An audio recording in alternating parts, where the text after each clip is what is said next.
Salam pemirsa. Lagi-lagi gerakan separatisme bersenjata Papua bikin ulah. Kali ini mereka menyerang pos militer Mugi distrik Enduga, Papua Pegunungan pada tanggal 15 April 2023. Dalam serangan itu, 6 prajurit Tentara Nasional Indonesia dikabarkan gugur dan 9 lainnya dalam tawanan kelompok kriminal bersenjata KKB. Bahkan, dalam serangan itu pula, sebanyak 21 anggota dari Satuan Kostrat TNI belum diketahui nasibnya. Dalam laporan kepada Panglima Divisi Kostrat 1 yang tersebar ke kalangan wartawan di Papua dan Jakarta, disebutkan serangan kelompok separatisme bersenjata di Papua terjadi sekitar pukul 16.30 waktu Enduga. Penyerangan dilakukan terhadap tim Badak 1, Badak 3, Kadraka 2, Kadraka 11 di pos Mugi dengan pelaku kelompok separatisme terorisme Papua saat pembersihan daerah di wilayah Mugi Emam. Kerugian personil akibat penyerangan mematikan itu sebanyak 36 orang, terdiri dari 20 anggota YR 321 GT dan sebanyak 16 personil Kopassus. Selain serangan di pos militer Mudi, distrik Enduga tersebut, saat ini TNI atau Polri juga sedang menangani kasus penyanderaan Kapten Philips Max Mertens, pilot Susi Air yang terjadi 2 bulan yang lalu. Penyandera bahkan sempat meminta sejumlah uang dan senjata dengan imbalan membebaskan pilot Susi Air asal Selandia Baru tersebut. Penerapan Undang-Undang Teroris. Papua memiliki sejarah panjang perjuangan untuk merdeka dari Indonesia. Kelompok-kelompok separatis Papua seringkali melakukan penyerangan bersenjata untuk memperjuangkan kemerdekaan Papua. Selama ini kita mengenal kelompok bersenjata di Papua sebagai Organisasi Papua Merdeka (OPM). Itu istilah umum bagi gerakan pro kemerdekaan Papua yang mulanya adalah reaksi rakyat Papua atas sikap pemerintah Indonesia sejak 1963. Perlawanan secara bersenjata pertama kali diluncurkan di Manokwari pada tanggal 26 Juli 1965 silam.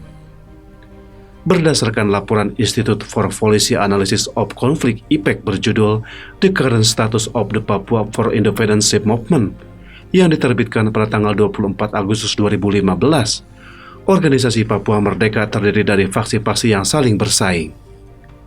Faksi ini terdiri dari 3 elemen, kelompok bersenjata, masing-masing memiliki kontrol teritori yang berbeda, Timika, Dataran Tinggi, dan Pantai Utara, kelompok yang melakukan demonstrasi dan protes, dan sekelompok kecil pemimpin yang berbasis di luar negeri seperti di Pasifik, Eropa, dan Amerika Serikat, yang mencoba untuk meningkatkan kesadaran tentang isu Papua dan membangkitkan dukungan internasional untuk kemerdekaan. Sebagian besar OPM bersenjata bermarkas di Papua, tetapi beberapa orang berlindung di pedalaman dan di perbatasan Papua Nugini. Namun, tidak ada komando tunggal dalam organisasi bersenjata ini. Laporan IPEC menyebut setidaknya terdapat 3 komando sayap militer OPM. Goliat Tabuni yang berbasis di Tinggi Nambut, Kabupaten Puncak Jaya, dipandang yang paling kuat dengan cakupan teritorial yang paling luas, meliputi Puncak, Paniai, dan Mimika. Sementara faksi-faksi bersenjata merupakan inti simbolis yang penting bagi gerakan pro kemerdekaan, jaringannya lebih moderat secara aktif melakukan tekanan kepada pemerintah pusat. Sama halnya dalam faksi bersenjata, hubungan antara kelompok ini sering ditandai oleh permusuhan dan kekacauan. Namun pada 2014, dibentuklah Gerakan Persatuan Pembebasan untuk Papua Barat atau ULMWP yang terdiri dari Otoritas Nasional Papua Barat WPNA, Koalisi Nasional untuk Pembebasan Papua Barat WPNCL, dan Komite Nasional Papua Barat KNPB. ULMWP mengklaim telah menyerahkan petisi ke PBB yang meminta Papua masuk kembali dalam daftar di Komite Dekolonisasi PBB setelah dikeluarkan dari daftar tahun 1963 menyusul hal yang disebut sebagai invasi Indonesia. Disebut petisi mereka didukung 1,8 juta tanda tangan, di mana sebanyak 95,77% disebut merupakan warga asli Papua Barat dan sisanya adalah para pemukim Indonesia di Papua yang mewakili sekitar 70% dari total warga asli Papua Barat. Pada awal Desember 2018, sebuah kelompok bersenjata telah membunuh sejumlah pekerja proyek jembatan di Enduga, Papua. Pelakunya ialah Tentara Pembebasan Nasional Papua Barat Organisasi Papua Merdeka, TPNPB OPM. Mereka pun menuntut referendum untuk memutuskan masa depan Papua. Aparat menuding Egyanus Kogoya sebagai otak di balik insiden enduga itu. Untuk menindak asik kelompok bersenjata di Papua, banyak pihak yang menyarankan agar pemerintah Republik Indonesia bertindak tegas. Kepala BNPT Komisaris Jenderal Polboy Rafli Amar meminta aparat penegak hukum agar tidak ragu-ragu menggunakan hukum terorisme dalam menindak anggota kelompok kriminal bersenjata di Papua karena itu sudah merupakan kejahatan terorisme. Komisaris Jenderal Polboy Rafli mengatakan, saat ini lembaga yang dipimpinnya terus melakukan koordinasi dengan aparat penegak hukum terkait penanganan KKB di Papua. Ia meminta aparat penegak hukum agar tak ragu dalam menindak mereka, karena Indonesia sudah memiliki landasan dalam menindak yakni Undang-Undang Nomor 5 Tahun 2018 tentang pemberantasan tindak pidana terorisme. Akarnya ketidakadilan. Menurut peneliti kajian Papua LIPI, Adriana Elizabeth, gerakan pro kemerdekaan Papua merupakan imbas dari perlakuan tidak adil yang diterima masyarakat Papua dari pemerintah Indonesia. Dalam buku Papua Roadmap yang diterbitkan Lembaga Ilmu Pengetahuan Indonesia pada tahun 2009, disebut akar masalah Papua meliputi peminggiran, diskriminasi, termasuk minimnya pengakuan atas kontribusi dan jasa Papua bagi Indonesia, tidak optimalnya pembangunan infrastruktur sosial di Papua, khususnya pendidikan, kesehatan, pemberdayaan ekonomi rakyat, dan rendahnya keterlibatan pelaku ekonomi asli Papua, proses integrasi politik, ekonomi, dan sosial budaya yang belum tuntas. Selain itu, siklus kekerasan politik belum tertangani, bahkan meluas dan pelanggaran HAM yang belum dapat diselesaikan. Masalah keadilan dalam distribusi hasil pendapatan kekayaan sumber daya alam Papua juga dianggap sebagai akar persoalannya. Saat ini banyak investor asing, khususnya Amerika dan Cina yang sedang mengeksploitasi pertambangan di Papua. Investor Amerika Serikat dan Cina telah mengambil banyak tambang emas di daerah Papua.